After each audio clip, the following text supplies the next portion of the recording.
오늘 말씀은 신명기 1장 1절에서 46절까지를 전체를 본문으로 삼고 있고 제가 앞부분만 먼저 읽었습니다. 제가 설명을 드릴 때 아마 1장에서 3장까지 전체적인 설명들을 좀 잘 따라오셨으면 좋겠습니다. 오늘 주보 안에 보시면 지난 10월 31일 날 10월 31일은 종교개혁 기념일로 지키는 날입니다. 495번째 종교개혁 기념일로 지키는 날로 그렇게 되어 있더라고요. 종교개혁에 대해서 생각할 때 오직 믿음, 오직 말씀, 오직 은혜라는 이 세 가지 모토가 있는데 저는 그 중에서 한 가지에 굉장히 큰 의미를 좀 부여하고 싶습니다. 뭐냐면 종교개혁에 있어서 루터가 한 일 가운데 제 개인적으로 평가하는 가장 중요한 일이 바로 말씀을 일반 성도들에게 가져다 준 일이라고 생각합니다. 그 당시에는 중세시대에 라틴어로 된 성경 외에 자국어로 되어 있는, 모국어로 되어 있는 성경으로 번역하는 일을 교회가 금했었습니다. 그런데 루터는 라틴어로 된 성경을 자기의 조국, 교회를 위해 독일어로 번역하고 그가 종교개혁을 했던 여러 가지 일들 가운데 하나로 이렇게 남겨져 있습니다. 흔히 중세를 암흑기라고 부르죠. 특별히 여러 가지에 있어서 암흑기이기도 하지만 신앙과 종교, 우리 기독 신앙에 있어서의 지독한 암흑기가 중세 시대입니다. 그것에 여러 가지 원인이 있지만 그 중에 하나가 바로 말씀이 없었던, 즉 성경 문명의 시대였기 때문으로 저는 그렇게 평가하고 있고 많은 학자들도 거기에 동의하고 있습니다. 성경 문명이라는 것은 말 그대로 글을 읽지 못하는 문맹자처럼 성경이 없어서 하나님에 대한 신앙, 여호와에 대한 신앙, 예수 그리스도에 대한 암, 그 모든 것에 대해 문맹이나 다름없는 그런 것을 성경 문맹이라고 합니다. 그래서 이런 암흑기와 같았던 그런 중세 천년의 세월을 깨뜨리고 그들에게 개한, 그들에게 하나님 말씀을 던져준 루터의 이 모국어로의 성경 번역은 굉장한 의미가 있습니다. 그것과 더불어서 지금까지 약 500년 동안 교회는 하나님 말씀을 중심으로 해서 하나님을 알아가고 또 여호와 신앙을 알아가는 그런 일에 힘써왔습니다. 지금이 올해가 495번째 해가 된다고 합니다. 그런데도 안타깝게 요즘 들리는 소식들이 495년, 약 500년이 지난 지금도 우리가 살고 있는 시대에 성경 문맹이 여전히 회자되고 있습니다. 이미 우리는 성경을 갖고 있고 모국어로 된 성경을 넘어서서 쉬운 성경, 우리가 이해하기 쉬운 여러 가지의 수준의 성경들이 있습니다. 아이들은 그림 성경을 보죠. 그리고 그림 성경을 보고 쉬운 글로 된 성경을 보고 커서는 또 이렇게 영어를 조금 하실 수 있는 분들은 영어로 된 성경이나 여러 가지 다른 다양한 버전의 성경들을 통해서 하나님의 말씀을 알아가는데 많이 힘쓰고, 그리고 여러 가지 케이블 방송들 보시면 기독교 방송 채널들이 하나님의 말씀들을 이렇게 매일 24시간 쏟아내다시피 하고 있는 그런 시대에 뜬금없이 성경 문맹이라는 소리가 요즘 회자되고 있습니다. 글이 어렵거나 하나님 말씀이 번역이 잘못되기보다는 하나님 말씀이 이렇게 가까이 있는데 그 말씀이 자기에게 의미 있는 말씀으로 다가오지 못하도록 하기 때문이 아닌가 생각됩니다. 저는 오늘 신명기 말씀을 함께 좀 대략적으로 설명해 드리고 그 중에 한 부분을 설명하려고 합니다. 신명기라는 말씀은 이 단어가 주는 의미는 바로 이렇게 두 번째 주는 말씀, 갱신해서 주는 말씀, 그런 뜻이죠.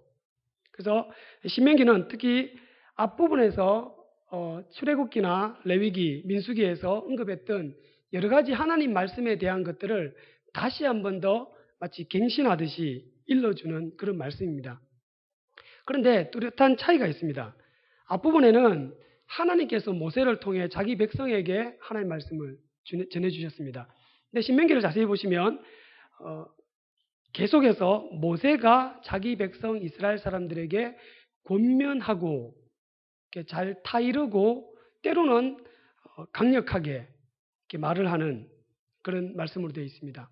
그래서 출애굽기부터 시작해서 신명기, 민수기까지, 레위기, 민수기까지 있는 여러 가지 말씀들을 하나님의 율법을 수여한 것으로 해석하자면 신명기의 말씀은 새로운 율법에 대한 수여라기보다는 모세가 그 말씀을 설명해주는 말씀으로 볼 수 있습니다. 그래서 신명기라는 제목에 이 내용을 이렇게 이해하시면 좋을 것 같아요.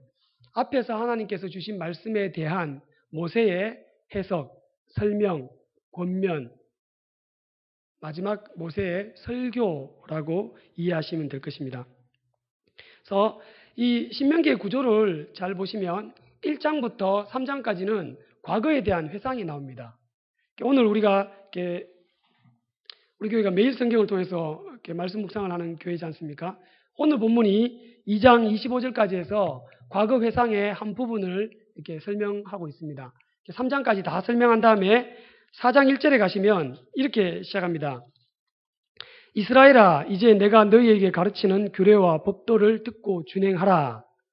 그리하면 너희가 살 것이요. 그리고 이 땅을 너희가 차지하고 그것을 얻게 될 것이다. 그렇게 하면서 과거에 대한 회상을 1장부터 3장까지 마친 다음에 4장부터는 이제 잠시 후에 현재가 될 가나안 땅에서의 삶의 원리를 설명하고 있는 것이 신명기의 말씀입니다. 그래서 율법에 대한 말씀, 하나님의 말씀에 대한 설명들이 곧장 4장부터 시작해서 줄기차게 설명되다가 28장에 오면 마지막으로 축복과 저주의 말씀으로 이렇게 마치면서 나머지 29장부터 뒷부분은 모세의 마지막 일생에 대한 설명들이 되어 있습니다. 신명기를 한마디로 정리하면 순종과 불순종에 대한 내용으로 되어 있습니다. 신명기가 아까 말씀드린 것처럼 모세의 설교인데 설교의 제목을 굳이 달자면 순종하면 복을 받지만 불순종하면 저주를 받는다. 그런 내용들로 되어 있습니다. 그것이 잘 집약되어 있는 것이 28장에 나와 있습니다. 성도 여러분들께서 아마 들어보실 만한 말씀들이에요. 그러니까 흔히 네가 하나님 말씀에 잘 순종하면 들어가도 복받고 나와도 복받고 떡반죽 그릇에도 복받고 이런 말씀들이 쭉 있죠. 그리고 뒤에는 네가 하나님 말씀에 불순종하면 들어가도 나와도 저주받고 떡반죽 그릇에도 저주받고 이렇게 하면서 저주의 내용들이 아주 길게 기록되어 있습니다. 신명기는 다시 한번 말씀드리면 모세가 지금 가나안 땅을 눈앞에 둔 시점에서 자기 백성들에게 하나님 말씀에 근거해서 하나님 말씀을 가지고 다시금 설교로 이스라엘 백성들에게 하나님 말씀대로 살도록 권면하는, 즉 500년 전에 루터가 자기 백성들에게 그 어려운 말로 되어 있는 성경 문명의 시대에 성경을 가져다 준 것처럼 사실은 모세도 이스라엘 백성들에게 하나님 말씀을 잘 설명해서 그들에게 말씀 중심으로 가나안 땅의 삶을 살도록 권면한 그 말씀이 설교가 신명기라고 이해할 수 있을 것 같습니다. 모세가 신명기를 설교할 때 그의 심정과 그리고 위치를 우리가 살펴보면 모세의 심정이 어떤지를 알 수 있습니다.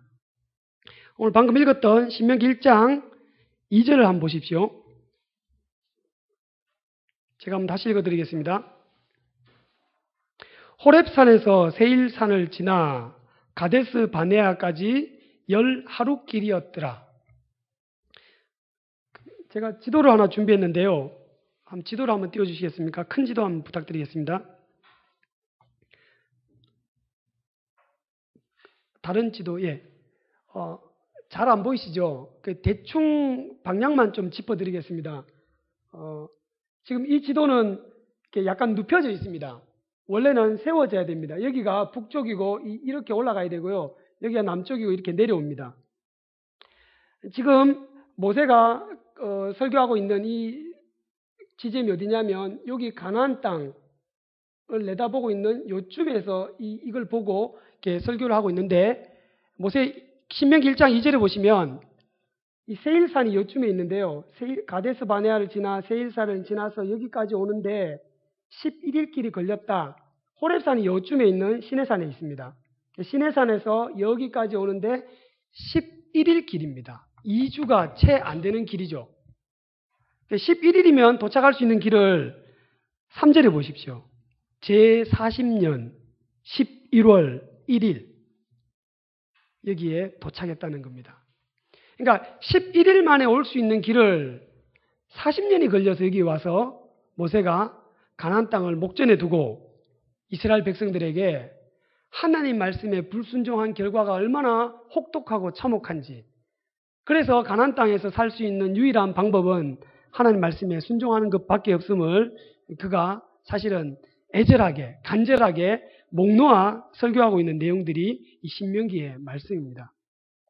11일 만에 올 수 있는 길 40년을 걸렸다라는 얘기죠. 그래서 과거를 회상하면서 1장, 2장, 3장의 과거에 회상하면서 모세가 지나온 길들을 이렇게 둘러보는 일들을 했었습니다. 그래서 보시면 6절에 보시면 호렙산에 있을 때, 시내산에 있을 때 하나님께서 너희가 이제 여기 머무른 지 오래되었다. 한 2년 정도가 되었습니다. 그래서 하나님께서 출애굽기 마지막 부분이죠. 그래서 너희들은 이제 올라가서 이 가나안 땅을 차지해라. 그래서 가데스 바네아라는 곳에 왔습니다. 이쯤 됩니다. 여기서 이쯤 됩니다. 이쯤 되는 여기서 이스라엘이 이 땅을 차지하기 위해서 멈춰 있는 곳입니다. 그런데 아시는 것처럼 민수기 13장의 말씀에 의하면 이스라엘 사람들이 이 가나안 땅을 정탐하고 상당히 멀리까지 갑니다. 여기 위에까지 40일간 정탐을 마치고 돌아와서는 하나님께서 우리에게 허락하신 좋은 땅이긴 하지만 우리가 감당할 수 없다 해서 돌아가자. 한바탕 소란이 일어나죠. 그래서 이스라엘 사람들이 여기서 하나님께서 진노하셔서 이스라엘 사람들을 다시금 광야로 쫓아버리십니다. 다시 이 세일산 근처 그리고 이 주변에 있는 광야 여기에 40년 동안 머무르게 하죠. 그래서 오늘 본문을 읽으실 때 2장에 오시면 1장 46절에 보시면요. 너희가 가데스 여러 날 동안 거하였다. 너희가 그곳에 거한 날수대로 40일을 거한 것을 40년으로 환산해서 그들이 그 땅에 머무르도록 합니다. 그리고는 2장에 오시면 다시금 하나님께서 이렇게 말씀하십니다. 세일산 근처에 있는 이 사람들에게 가나안 땅을 점령하기 위해서 다시금 북쪽으로 올라가게 하는 거예요. 그래서 2장에 보시면 오늘 본문이 그 세일산에 살고 있는 에돔 족속과 그리고 암몬 족속, 모압과 암몬 족속을 지나치라라고 얘기합니다. 다른 지도 하나 부탁드리겠습니다. 밑에서 이렇게 올라오시다 보면 오늘 본문에 세렛강을 건너가라. 모압의 경계를 갖고 있는 세렛강을 건너게 하고 아르논강을 건너가게 합니다. 그래서 세렛강과 아르논강에 살고 있는 모압과 암몬 자손들, 세일산에 있는 에돔 자손들에 대한 땅을 너희들이 허락한 것은 아니다. 그렇지만 이제 요걸 건너서 원래는 2장과 3장에 보시면 요단 동쪽을 차지하게 되는 전쟁의 그 이유가 바산왕 옥과 그 헤스본 왕, 시온 왕 이 사람들과의 전쟁을 통해서 이 땅을 차지하게 되는데 내일 본문입니다. 내일과 모레 본문에 계속 보시면 순적하게 지나가려고 하는데 지나가지 못하도록 막죠. 그렇게 해서 전쟁이 벌어지고 이 땅을 차지합니다. 이 땅을 차지하는 데 걸리는 기간이 2년입니다. 그러니까 정리하자면 이스라엘이 불순종하고 광야에서 헤매는 게 38년 정도 헤맵니다. 오늘 본문에 나와 있습니다.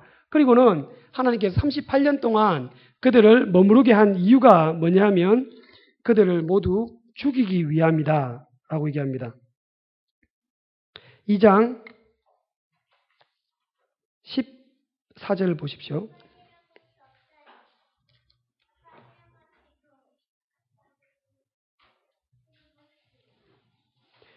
가데스 바네아가 여기 밑에 있는데요. 가데스 바네아를 떠나서 이 세렛강을 건너기까지가 38년 동안이었다. 그러니까 광야에서 38년 동안 헤매다가 이제 여기를 건너오는데 왜 하나님은 38년 동안 광야에서 머무르도록 했느냐 하면 그 말씀이 아주 끔찍합니다. 14절 제가 읽어드리겠습니다. 가데스 바네아에서 떠나 세레 시내를 건너기까지 38년 동안이다. 이때는 그 시대의 모든 군인들이 여호와께서 그들에게 맹세하신 대로 진영 중에 다 멸망하였나니 여호와께서 손으로 그들을 치사 진영 중에서 멸하신 고로 마침내 다 멸망되었느니라. 이스라엘이 가데스 바네아에서 불순종한 결과로 첫 번째 출애굽 세대들이 광야에서 다 멸절하는, 하나님의 손에 의해 멸절하는 기간이 38년이었습니다. 유일하게 남은 여호수아와 갈렙, 그리고 나머지는 그 아래 아이들이죠. 어린 아이들. 우리 아이들이 다 사로잡혀서 포로가 될 것이다라고 걱정했던 그 아이들과 순종했던 여호수아와 갈렙만 이 가나안 땅에 들어갈 수 있고 나머지는 다 죽는다. 모세도 자기조차 들어가지 못한다. 너희들 때문에 나조차 들어가지 못하게 되었다라는 이 한탄이 신명기 1장 2장에 고스란히 나와 있습니다.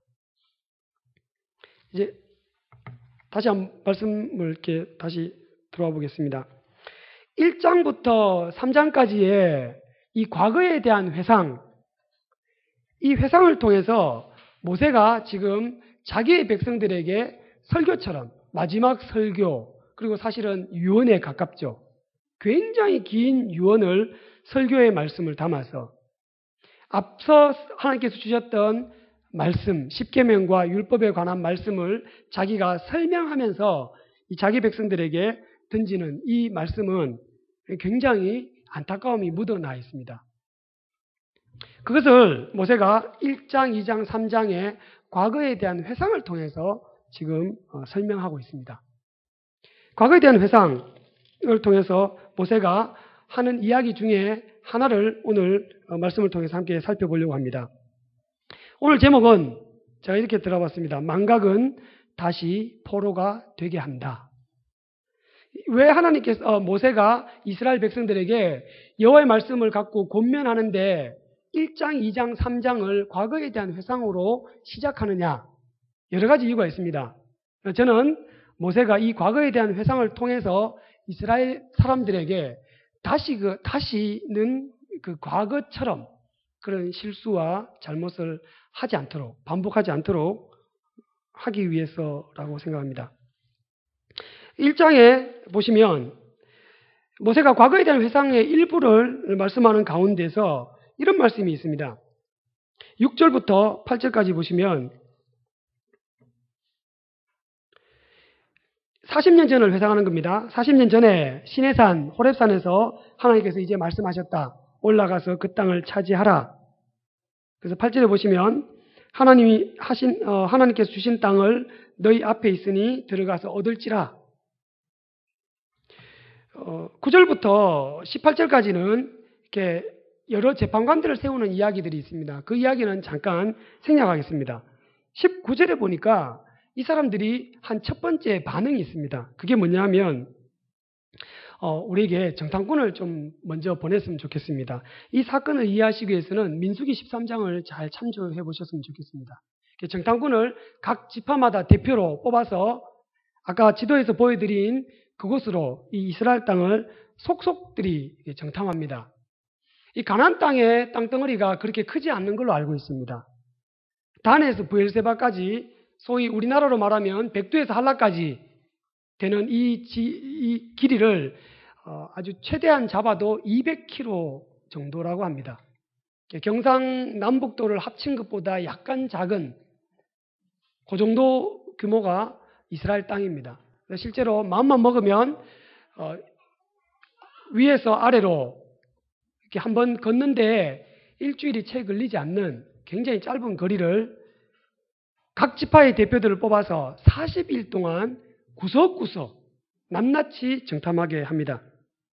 근데 모세가 이 정탐하는 것에 대해서 좋게 생각했다라고 합니다. 모세가 그래 너희들 뜻대로 하라 라고 하는데 거기에 대한 평가들은 성경에 나와 있지 않습니다. 그러나 이 정탐이 그들에게 있어서 하나님의 명령에 대한 적극적인 순종인 것처럼 보이지 않는 것은 그 뒷부분에 보면 나옵니다. 그 정탐의 결과로 그들이 가지는 마음이 상태가 설명되고 있습니다. 20절에 보십시오.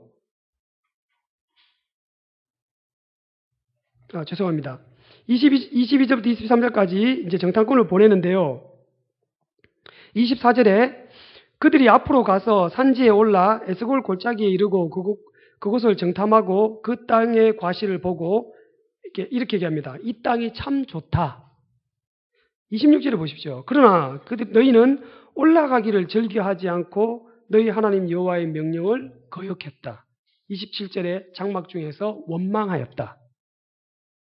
28절에 그곳에는 크고 장대한 사람이 있다. 아낙 자손이 있다. 아낙 자손이란 말은 거인족이라는 뜻입니다. 여러 거인족들을 일컫는 그런 대명사입니다. 그들을 보니까 거인족입니다. 그래서 두려워합니다. 올라가지 않겠다라고 얘기합니다. 민수기에 보시면 이 내용이 굉장히 잘 묘사되어 있습니다. 그들이 간담이 녹아버리고 우린 도저히 살 수가 없다. 우리 자식들은 다 포로로 잡혀갈 것이다. 심지어는 어떻게 하느냐면 이렇게 얘기합니다. 우리를 잡아 죽이려고 이곳까지 데리고 왔다. 우리가 광야에서 죽었더라면 좋았겠다. 아니 그러지 말고 아예 새로운 지도자 한 사람을 세워서 이집트로 돌아가자. 그들이 종되었던 땅으로 돌아가자라는 쿠데타가 일어납니다. 그게 민수기 13장, 14장에 잘 나와 있습니다. 신명기는 그 부분에 대해서 간단하게 기록하고 있지만 그들이 이것을 하나님께서 신명기는 이렇게 기록하죠. 하나님을 원망하여 하나님 말씀에 순종하지 않았다. 근데 모세가 이 사건을 기록하면서 아주 의미 있는 이야기를 하나 합니다. 그게 뭐냐면 30절부터 33절까지 말씀입니다. 모세가 그들이 두려워하고 있고 하나님께서 우리를 잡아 죽이려고 이까지 데려왔다라고 하는 자들에게 모세가 하는 말이 30절부터인데 제가 읽어드리겠습니다. 너희 앞서 행하시는 너희 하나님 여호와께서 애굽에서 너희를 위하여 너희 목전에서 모든 일을 행하신 것 같이 이제도 너희를 위하여 싸우실 것이며 광야에서도 너희가 당하였거니와 사람이 자기 아들을 안음같이 너희 하나님 여호와께서 너희의 행로 중에 너희를 안으사 이곳까지 이르게 하였다. 한마디로 얘기하면 이 얘기입니다. 이집트에서 하나님께서 출애굽시키신 그 사건이 있었다. 또 한 가지는 광야에서 하나님께서 너희를 이렇게 순적하게 이끌어 오신 사건이 있었다. 그 말씀입니다. 이 말씀은 출애굽기 19장에 있는 말씀에 대한 반복인데요. 출애굽기 19장을 한번 보시겠습니다.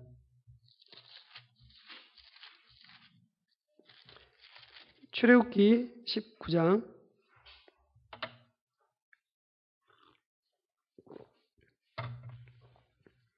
4절입니다.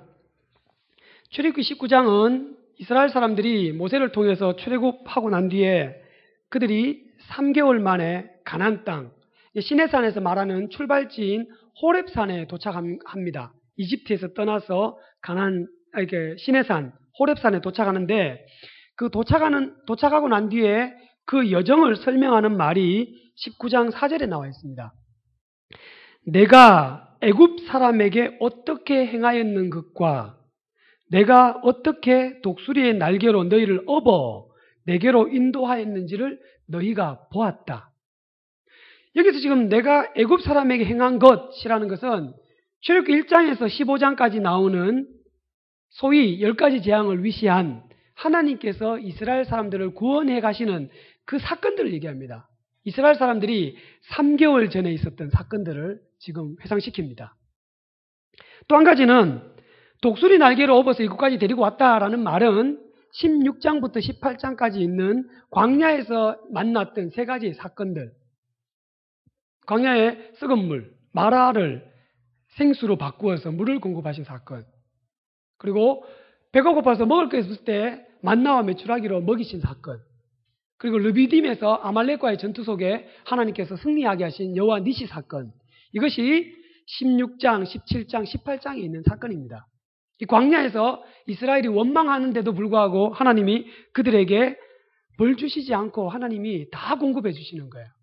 그것을 뭐라고 표현하냐면 독수리가 날개로 업어서 이곳 시내산까지 데리고 왔다. 애굽에서의 10가지 재앙, 그리고 광야에서의 3가지 사건, 이것을 표현하는 표현인데 이 표현이 오늘 신명기 우리가 방금 읽었던 30절에서 33절까지의 말씀에 다시 한 번 더 반복됩니다.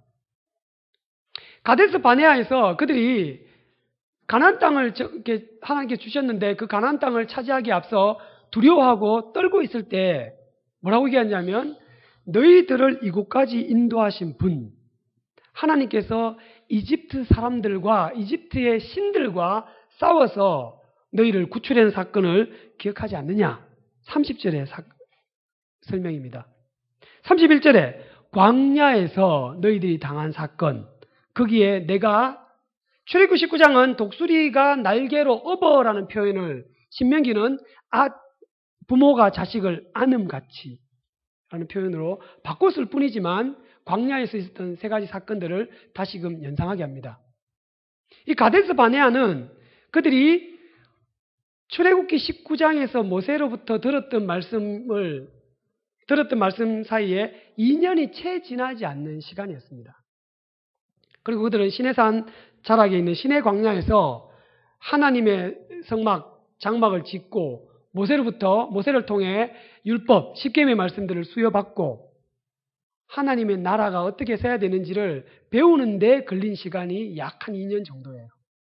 그리고 모든 준비가 완료되자 이제 가데스 바네아로 옮겨서 가나안 땅의 이 입구에서 하나님께서 말씀하신 것에 힘입어 모세가 이렇게 얘기하죠. 차지하러 가자. 근데 이스라엘 사람들이 올라갔다가 정탐하고 와서는 이럴 줄 알았다. 큰일 났다. 돌아가자. 낙심한 거예요.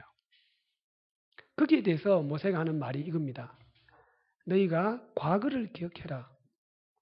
과거 하나님께서 이스라엘을 종되었던 그 애굽 땅에서 어떻게 구출해내었는지를 기억하라. 광야 3개월 동안 지내오는 동안에 하나님께서 세 가지의 큰 사건을 통해서 광야의 하나님이 어떤 분이신지를 기억하라. 출애굽기하고 민수기가 성경 퀴즈 대회에 나오면 조금 헷갈리는 경향이 있습니다. 불뱀이 막 나와서 사람들을 물어 죽이고 노뱀이 이렇게 높이 들려서 산다라는 이게 민수기에 나왔던가 출애굽기에 나왔던가 조금 헷갈리시죠? 제가 한 가지 그냥 대충 잘 외울 수 있는 방법을 하나 알려드리겠습니다. 출애굽기는 민수기처럼 똑같이 광야에서 원망합니다.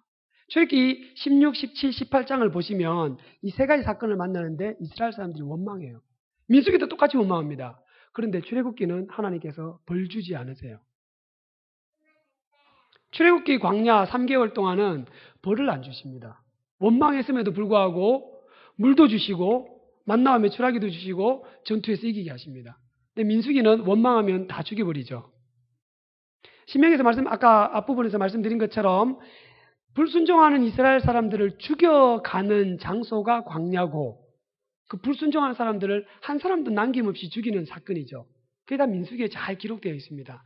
그런데 출애굽기 16장부터 18장까지 나오는 출애굽하자마자 만났던 그 광야 3개월 동안 왜 하나님은 이스라엘을 원망을 참아내시고 그들에게 공급하시고 지켜주시고 전쟁에서부터 보호해 주실까요?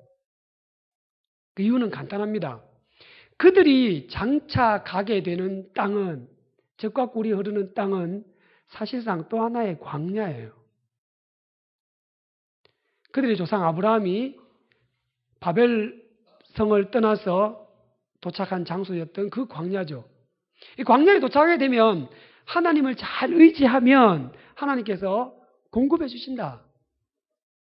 물도 주실 것이고 음식도 주실 것이고 너희들의 사방에 있는 적으로부터 너희들을 지켜주실 것이다. 그것을 맛배기로 보여주시는 곳이죠. 마치 훈련소처럼. 그래서 광야 이 사건들은 이 이스라엘 사람들에게, 족속들에게 굉장히 중요한 사건입니다. 10가지 재앙도 마찬가지죠. 그들에게 10가지 재앙을 통해서 하나님께서 의도하시는 바는 이집트 사람들을 벌하시는 게 목적이 아닙니다. 출애굽기를 자세히 보시면 파라오에게, 이집트 사람들에게 내가 여호와인 줄 알게 하겠다는 표현도 나오지만 아울러서 무슨 말이 나오느냐면 이스라엘 사람들에게 내가 여호와인 줄을 알게 하겠다. 왜 10가지의 재앙이나 들여서 이집트를 벌주십니까? 그리고 이집트의 이 재앙은 철저히 하나님께서 이집트의 신들을 벌하셨다라고 출애굽기 13장에서 언급하고 있습니다. 내가 이집트의 모든 신들을 벌하고 내 백성을 구출해내었다. 왜 그렇게 10가지나 하시죠? 그건 이스라엘 자손들이 가나안 땅에 가서 만나게 되는 새로운 신들, 바알과 아세라, 농경의 신들을 만나도 이집트에서 하나님, 여호와라 이름하는 하나님만이 진짜다. 그 10개나 되는 신들과의 전쟁 속에서 하나님이 다 승리해내셔서 자기 백성들에게 오직 내가 진짜 신이다. 그러니까 너희들이 만나는 새로운 신, 그들을 만나도 쫄지 말고, 부러워하지 말고, 그들을 의지하지 말고 나만 의지하라. 그것 때문에 10가지 재앙을 일으키시잖아요. 한 방에 이집트를 벌주고 데리고 올 수 있음에도 불구하고 자기 백성 이스라엘을 위해서 그런 긴 출애굽의 사건들을 벌이셨죠. 자기 백성 이스라엘에게 하나님 어떤 분인지를 보여주기 위해서 그 3개월 동안 광야의 3가지 사건을 경험하게 하셨죠. 그래서 이 3가지의 사건에 대한 경험과 이집트의 10가지 재앙에 대한 경험이 출애굽 19장에서는 10가지 계명, 10계명을 주시는 근거로 작용합니다. 그래서 10계명의 20장 1절에 보시면 이런 말씀이 나옵니다. 2절에요.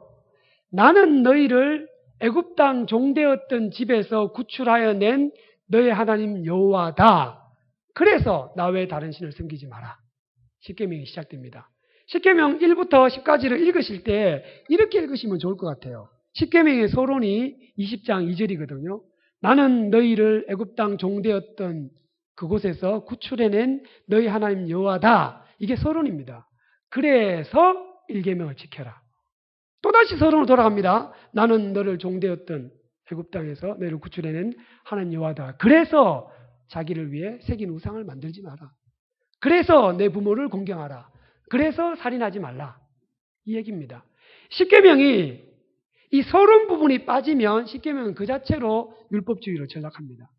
그 자체로 그냥 명목적이고 성문화된 그런 문서에 불과하지요. 10계명의 의미가 있으려면 이스라엘 백성과 이스라엘 하나님의 사이의 그 관계, 나는 너를 종되었던 애굽 땅에서 구출해낸 너희 하나님 여호와다.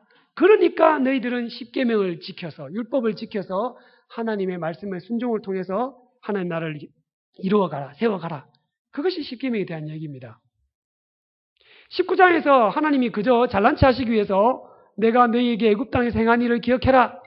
내가 독수리 날개처럼 너희를 업어서 데리고 왔다. 라고 말씀하시지 않습니다. 그것은 이 관계를 통해서 하나님을 잘 신뢰해서 하나님의 말씀을 지켜나가기를 기대했던 것처럼 오늘 신명기를 통해서 또다시 반복되는 이유가 뭐냐면 두려운 거 안다. 실제로도 아낙 자손들처럼 무지막지한 사람들이잖아요.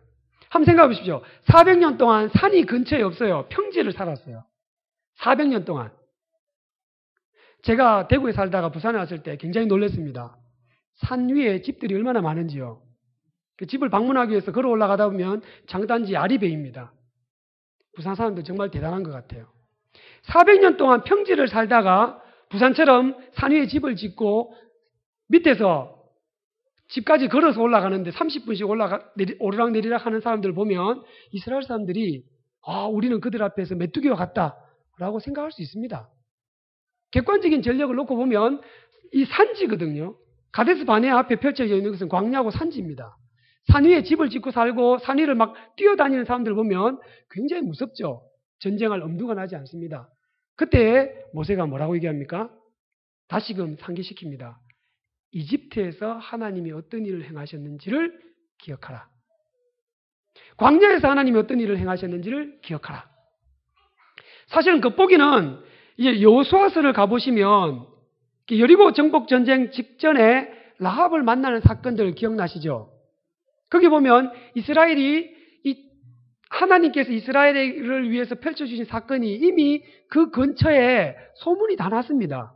아침 9시 뉴스, 저녁 9시 뉴스에 아침 뉴스 대서특필해서 이들은 40년이 지났음에도 불구하고 이스라엘이라는 족속을 여호와라는 신이 이집트에서 구출해낸 사건, 그리고 그 2년 동안 요단 동편을 점령했던 사건들이 모두 그들에게는 두려운 사건이었습니다. 그래서 라합을 통해서 이미 여리고 사람들은 간담이 서늘했고 녹았다. 이미 전쟁은 끝났다라는 것을 들려주지 않습니까? 40년이 지났는데도 그런데 불과 몇 년 지나지 않은 이때에 그 주변에 있는 사람들은 이미 간담이 서늘해 있는데 이스라엘은 그 외형만 보고 자기들이 쫄아버렸잖아요. 거기에 대해서 모세가 다시 한 번 더 상기시키는 부분입니다. 이스라엘을 출애굽시켰던 하나님, 광야에서 하나님께서 공급해 주시던 그 하나님을 의지하라. 그런데 묵상에서 잘 아시는 것처럼 이 본문들은 이렇게 이어지죠. 그들은 하나님 말씀에 원망하고 다시금 가지 않기로 하고, 그래서 아까 말씀드린 것처럼 40년의 광야의 여정이 펼쳐지고 있습니다. 성도 여러분, 과거를 회상한다. 이제 11월과 12월이 지금 흔히 우리 연말이라 하면서 지나온 세월들을 정리하는 시기지 않습니까? 과거를 회상한다는 것이 나의 지난 세월을 회상한다는 뜻이 아니고 나를 하나님께서 어떻게 신실하게 종되었던 땅에서 출애굽시켜 하셨고 그 광야에서 아버지가 아들을 안는 것처럼 독수리가 날개 위에 업어오신 것처럼 우리를 어떻게 선하게 순적하게 인도해 오셨는지를 기억하고 회상하는 것입니다. 우리 앞에는 역시 거대한 안악조선과 같은 현실이 눈앞에 있죠. 저도 요즘 그런 시기를 지내고 있습니다. 그런 시기 가운데에서 엄청난 거인을 보면 위축되기 쉽고 도망가고 싶고 정면 승부는 그냥 피하고 싶은 그런 상황이죠. 그럴 때 하나님의 역사를 기억하는 것은 우리가 하나님 앞에서의 믿음을 가지고 그것을 돌파해낼 수 있는 그런 원동력이 될 것입니다. 과거를 기억하는 것, 그런 의미에서 굉장히 중요한 것입니다. 신명기의 1장부터 3장까지가 과거 회상에 대한 이야기를 쓰고 있는 것은 우리들에게 그런 의미를 줄 것입니다. 이 과거에 대한 회상을 다 쓰고 난 뒤에 모세는 본격적으로 현재를 살아가야 될 사람들에게 하나님의 말씀을 권면하고 있죠. 그래서 저도 말씀이 입각해서 사랑하는 성도 여러분에게 함께, 저에게도 함께 권면드립니다. 과거에 우리 하나님께서 이집트 땅에서 행하신 일들, 우리 개인의 역사 가운데서 행하셨던 일들, 지금까지 아버지가 아이를 안아서 오신 그 일들 잘 회상했으면 좋겠습니다. 그래서 그 회상이 오늘을 살아가는, 오늘을 이렇게 우리가 말씀을 읽어가고 매일매일 묵상해가고 그 말씀을 오늘 아침에 말씀 듣고 저녁에 듣고 하면서 이 말씀대로 살아가는 데 있어서의 믿음의 원동력이 되는 굉장히 중요한 하나의 사건들이, 의미 있는 사건들이 되었으면 좋겠습니다. 예루살렘에 가면 야드바셈이라는 기념공원이 있다고 합니다. 저는 아직 가보지 않았지만 그 기념공원에는 600만 그루의 나무가 있답니다. 나무가 다 심겨져 있대요. 그 나무에 나무에다 다 이름이 적혀 있대요. 누구. 2차 세계대전 당시에 나치에 의해서 학살당했던 사람들의 명단이랍니다. 그 사람들을 기념하기 위해서 600만 그루의 나무들을 심어놓고 그걸 기념하고 있답니다. 그 기념관을 쭉 한 바퀴 돌고 나오는 출구에 욥이라는 이게 작품이 있는데 그 동상 밑에 하나의 글귀가 있답니다. 그 글귀가 이렇게 되어 있습니다. 망각은 우리로 하여금 다시 포로가 되게 하고 기억은 우리로 자유민이 되게 할 것이다. 그들이 기억하고 싶은 것은 2차 세계대전 때 희생당했던 그들의 선조들에 대한 끔찍한 역사일 것입니다. 저는 이 글귀를 굉장히 좋아해요. 오늘 하나님께서 이 신명기를 통해서 모세가 그 애절한 마음으로 자기 백성들에게 던져주는 심정이 아마 저거와 같다고 생각합니다. 망각은, 잊어버리면 우리로 다시 포로가 되게 하죠. 다시금 이집트로 돌아가게 합니다. 다시금 하나님의 백성으로 살도록 하는 것이 아니라 죄의 종로로 타게 하고 세상의 종로로 타도록 만들어버리죠. 기억은 우리로 자유민이 되게 할 것입니다. 사랑하는 성도 여러분, 그러기에 이 연말을 맞이하면서 그런 기억들을 좀 잘 떠올리셨으면 좋겠습니다. 그리고 애서 기억하고 애서 그것을 우리의 마음속에 다시금 생각나게 하고 그 하나님이 오늘 또 우리에게 말씀을 통해서 하나님의 선하신 이 역사를 통해서 우리를 신실하게 인도해 가시고 구원해 가시고 우리를 새롭게 창조해 가신다는 사실을 잊지 않았으면 좋겠습니다.